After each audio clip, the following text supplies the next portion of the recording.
دنیا اور کوئی نہیں۔ اس دین سب سے محبوب ترین عمل کیا ہے؟ جانور کی قربانی دینا، اس سے بڑھ کر بھائی کوئی نہیں۔ اور کتنی فضیلت والا ہے، فرمایا کہ اگر اس جانور کا جس کو آپ نے اللہ کو راضی کرنے کے لیے قربانی کیا ہے، اس کا خون نیچے زمین پر گرنے سے پہلے قربانی کرنے والوں کی سارے گناہ معاف کرتے ہیں۔ پیکج یہ ہے، لیکن شرط یہ ہے کہ آپ کی نیت درست ہو۔ اگر نیت درست نہیں تو بھائی چاہے آپ 100 جانور ذبح کر لو، کوئی فرق نہیں پڑتا، نیت درست ہونا ضروری ہے۔ فرمایا کہ کل قیامت کے دن جو شخص جس جانور کی قربانی دیتا ہے، وہی جانور اس شخص کی ترازو پر آ کے اپنے کھال بال خور سمیت نیکیوں کے اندر اس کا شمار ہوگا۔ اگرچہ اس نے بڑے جانور کے اندر حصہ کیوں نہ ڈالا، آپ کو کہ ایک بیل ہے، 7 بندے ہیں، اپنی جانور کہاں بیٹھے گا؟ تو کیسے بھائی پریشان نہیں ہونا، اللہ رب العزت بڑا کریم ہے، بڑا رحیم ہے، یہی پورا ایک حصہ کے بدلے میں پورا جانور آپ کی نئے نامہ اعمال کی نیکی کی ترازو میں بیٹھے گا۔ اللہ ہم سب کو قربانی کرنے کی توفیق عطا فرمائے۔ لیکن اس کی فلسفہ کہاں سے ملتے ہیں؟ یاد رکھیں یہ بات، یہ جو ہم اس دن لاکھوں لوگ قربانی کرتے ہیں، لاکھوں جانور ذبح ہوتے ہیں، اس کے پیچھے اس کا ایک پس منظر ہے۔ اور پس منظر کیا ہے کہ اس دن جانور کی قربانی دینا سنت ابراہیمی ہے، حضرت ابراہیم علیہ السلام کا سنت مبارک ہے۔ میں نے آپ کو پچھلی جمعہ کے اندر تفصیلی بتا دیا تھا کہ حضرت ابراہیم پر کیا کیا امتحانات آئے، اللہ نے کون سے امتحان کے اندر ثابت قدم رکھا۔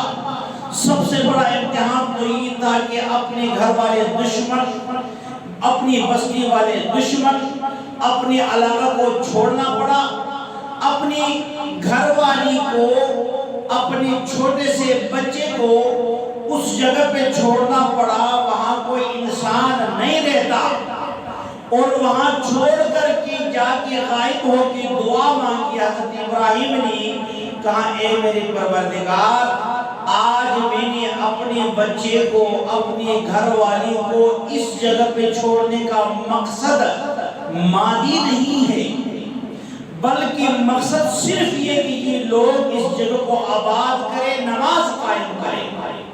اے میرے رب، اب لوگوں کی دلوں کو اس جگہ کی طرف تو ہی مائل فرما، اور اس جگہ پہ رہنے والے لوگوں کے لیے تو پھلوں میں سے رزق عطا فرما۔ جگہ کیا ہے بھائی؟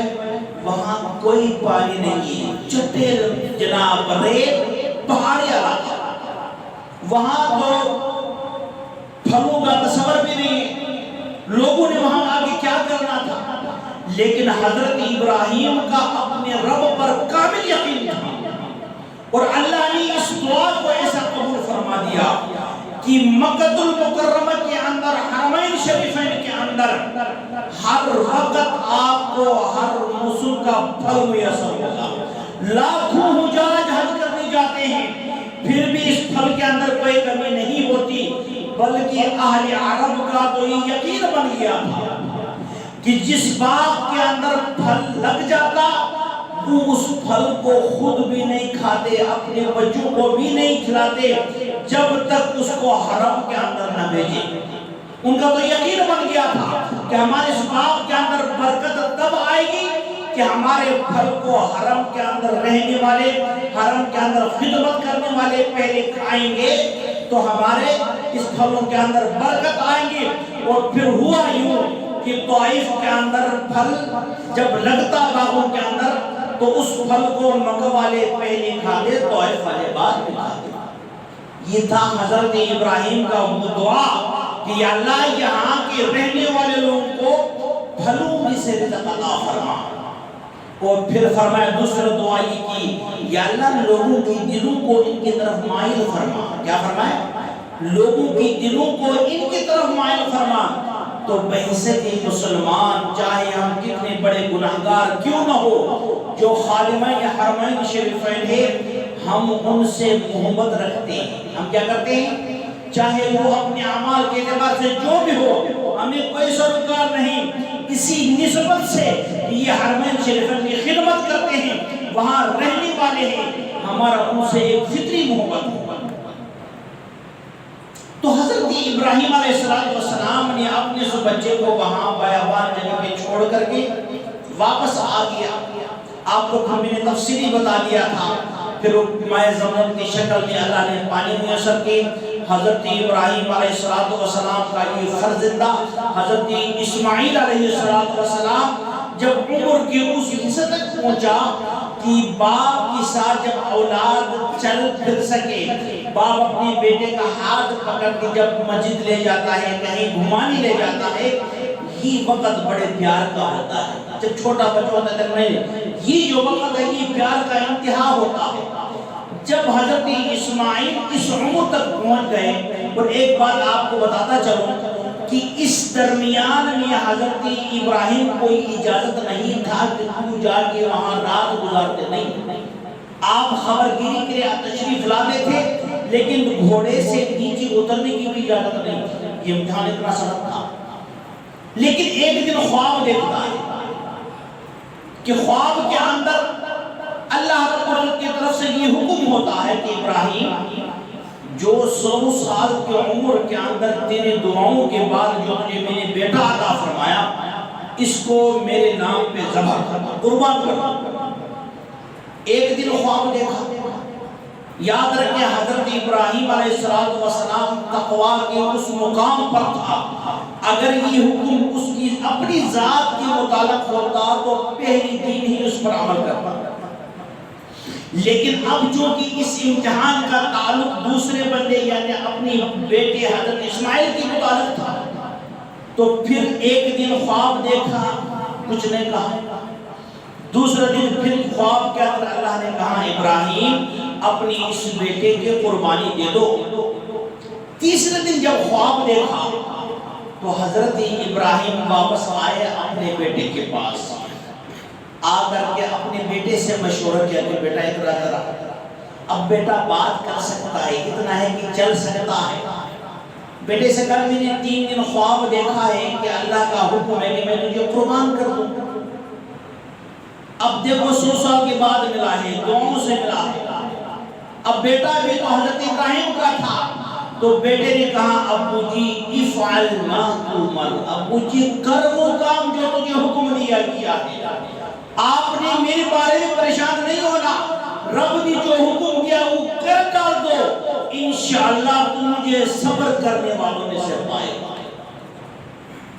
بیٹا بھی اس طرح ہوتا ہے۔ اور پھر اللہ نے اس قربانی کی تو پھر حضرت ابراہیم علیہ السلام کی اس فرزندہ انجمن حضرت اسماعیل کی اولاد میں اپنے محبوب کو بھیجا، اس قربانی کی وجہ سے۔ باقی جتنے بھی انبیاء حضرت اسحاق علیہ السلام کی نسل میں ہیں، حضرت اسماعیل علیہ السلام کی نسل میں واحد ایک نبی ہے جو تمام نبیوں کا سردار ہے، جس کو اللہ نے مبدئی وجودی کائنات بنایا اسی قربانی کی وجہ سے۔ اپنے بیٹا کا ہاتھ پکڑا، جنگل کی طرف قربانی دینے کے لیے روانہ ہوا۔ شیطان تو دشمن ہے، شیطان نے جا کے حضرت حاجرہ جو حضرت اسماعیل کی والد ہے اس کی دل میں وسوسہ ڈالا کہ تجھے معلوم ہے کہ تمہارے یہ شوہر اس عمر کے اندر تمہارے اس بچے کو کہاں لے کر جا رہا ہے، یہ تجھے معلوم نہیں کہ تمہارے اس بیٹے کو ذبح کرنے کے لیے لے جا رہا ہے، اس کی قربانی دے رہا ہے، روک لو۔ تو اماں نے کہا شیطان کی تو مردود ہے، کوئی باپ اپنے بیٹے کو ذبح کر سکتا ہے، وہ بھی اس عمر کے اندر نہیں ہو سکتا۔ شیطان وہاں مایوس ہوا، ناکام ہوا۔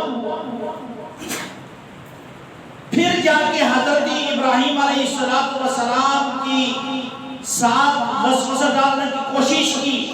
ابراہیم کو تو صرف خواب ہی تو دیکھا ہے، خواب کی وجہ سے اپنے اتنے خوبصورت بچے کی قربانی دینے کے لیے جانے لگے. تو فرمایا کہ جہاں جہاں نظر آیا حضرت ابراہیم نے اس کے اوپر پتھر پھینکا ہے، مارا ہے.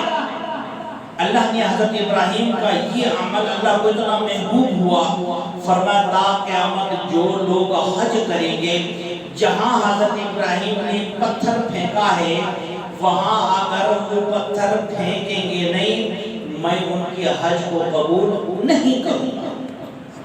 شیطان وہاں بھی مردود ناکام ہوا. اب اپنے بیٹے کو لے کر جنگل میں گیا. جب جہاں قربانی دینی تھی وہاں جب گئے تو حضرت اسماعیل نے کہا مجھے آپ ایسا کریں کہ میرے بلکہ اپنی آنکھوں کے اوپر پٹی باندھیں کیونکہ آپ والد ہیں، میں آپ کا بیٹا، باپ کی تو محبت اولاد کے ساتھ ہوتی ہے، کہیں آپ اس فطری محبت کے اندر آ کر کی اللہ کی اس حکم کے اندر کوئی کمی نہ ہو جائے، اس لیے اپنی آنکھوں کے اوپر پٹی باندھ دے، بے فکر ہو کے مجھے ذبح کرنا.